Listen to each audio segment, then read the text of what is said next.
Health ഓഫീസിന് മുന്നിൽ സംഘർഷം. PK സനോജിനെതിരെ കയ്യേറ്റ ശ്രമം. കോറോ ഹെൽത്ത് കമ്പനിയിലെ കൂട്ട പിരിച്ചുവിടലിനെതിരായ ഡിവൈഎഫ്ഐയുടെ സമരത്തിനിടെ കയ്യാങ്കളി. സ്ഥാപനത്തിനകത്തേക്ക് ബലമായി പ്രവേശിക്കാൻ ശ്രമിക്കുന്നതിനിടെ PK സനോജ് MLAയും പോലീസും തമ്മിലാണ് തർക്കമുണ്ടായത്. ഓഫീസിന് മുന്നിൽ വെച്ച് MLAയും നേതാക്കളെയും പോലീസ് തടയുകയായിരുന്നു. സംഭവത്തിന്റെ ദൃശ്യങ്ങൾ സാമൂഹിക മാധ്യമങ്ങളിൽ വൈറലായി മാറിയിട്ടുണ്ട്. കമ്പനിയിലെ കൂട്ടപ്പിരിച്ചുവിടലുമായി ബന്ധപ്പെട്ട ഡിവൈഎഫ്ഐ ഇന്ന് സ്ഥാപനത്തിലേക്ക് മാർച്ച് നടത്തിയിരുന്നു. സംസ്ഥാന secretary PK Sanoj, president B Vaseef അടക്കമുള്ള നേതാക്കളാണ് മാർച്ചിന് മുന്നിലുണ്ടായിരുന്നത്. സ്ഥാപനത്തിലെ ജീവനക്കാരെ അകത്ത് പ്രവേശിപ്പിക്കണം എന്ന ആവശ്യവുമായി നേതാക്കൾ എത്തിയെങ്കിലും പോലീസ് അവരെ തടയുകയായിരുന്നു.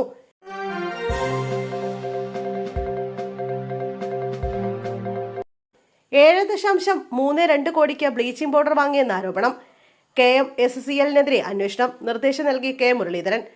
Kerala medical services corporation limited bleaching powder വാങ്ങിയതിൽ ക്രമക്കേടുകൾ നടന്നതായുള്ള ആക്ഷേപങ്ങൾ അന്വേഷിക്കാൻ മന്ത്രി K മുരളീധരൻ നിർദ്ദേശം നൽകി.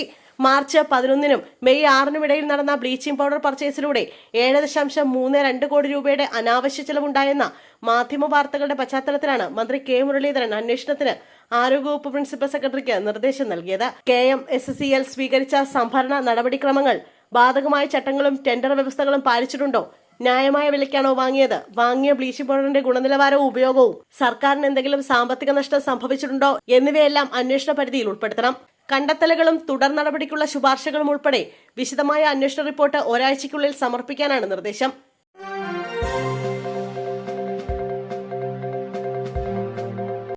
ഇടുക്കിയിൽ ശക്തമായ കാറ്റിലും മഴയിലും വ്യാപക നാശനഷ്ടം. കരുണാപുരം, ചേലമൂട്, കമ്പംമെട്ട്, രാമക്കൽമേട് തുടങ്ങിയ മേഖലകളിലാണ് വ്യാപക നാശനഷ്ടം റിപ്പോർട്ട് ചെയ്തത്.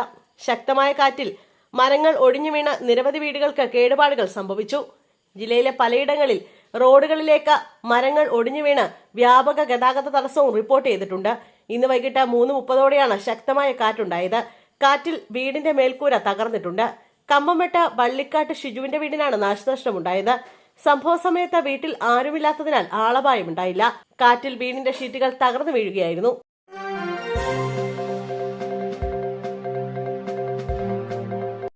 മുൻ MLA PP ചിത്തരഞ്ജന് നിൽപ്പ് ശിക്ഷ വിധിച്ച് വഞ്ചിയൂർ ഫസ്റ്റ് ക്ലാസ് മജിസ്ട്രേറ്റ് കോടതി.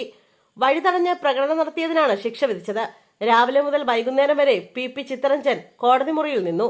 1600 രൂപ പിഴയും അടച്ചു. Judicial first class magistrate Tania Mariyam ജോസാണ് ശിക്ഷ വിധിച്ചത്. ചിത്തരഞ്ജൻ ഉൾപ്പെടെ 3 പേർക്കായിരുന്നു ശിക്ഷ. CI2 നേതാക്കളായ PM വാഹിദ, NK രാമചന്ദ്രൻ എന്നിവരാണ് മറ്റുള്ളവർ. 2025 ജനുവരി 17-നാണ് ശിക്ഷാവിധിക്ക് ആസ്പദമായ സംഭവം നടന്നത്. പാളയത്ത് വഴിതടഞ്ഞ് പ്രകടനം നടത്തിയെന്നാണ് ചിത്തരഞ്ജനെതിരായ കുറ്റം. അതേസമയം സഹകരണ ആശുപത്രി ജീവനക്കാരെ സംരക്ഷിക്കുക, ശമ്പളം പരിഷ്കരിക്കുക തുടങ്ങിയ ആവശ്യങ്ങൾ ഉന്നയിച്ചായിരുന്നു പ്രതിഷേധ പ്രകടനം.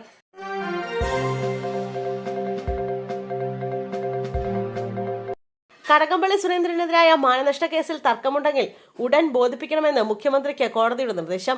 മാനനഷ്ട കേസിൽ തർക്കമുണ്ടെങ്കിൽ ഉടൻ ബോധിപ്പിക്കണമെന്ന് മുഖ്യമന്ത്രി VD സതീശന് തിരുവനന്തപുരം സബ് കോടതിയുടെ നിർദ്ദേശം. ശബരിമല സ്വർണ്ണക്കൊള്ളയുമായി ബന്ധപ്പെട്ട് നടത്തിയ പരാമർശത്തിനെതിരെയാണ് മുൻമന്ത്രി കടകംപള്ളി സുരേന്ദ്രൻ മാനനഷ്ട കേസ് ഫയൽ ചെയ്തത്. കോടതി നോട്ടീസ് നൽകി 90 ദിവസം കഴിഞ്ഞിട്ടും VD സതീശൻ തർക്കം ബോധിപ്പിച്ചില്ല. ഇതേ തുടർന്നാണ് തർക്കമുണ്ടെങ്കിൽ ഉടൻ ബോധിപ്പിക്കാൻ നിർദ്ദേശിച്ചത്. വ്യാഴാഴ്ച കേസ് വീണ്ടും പരിഗണിക്കും.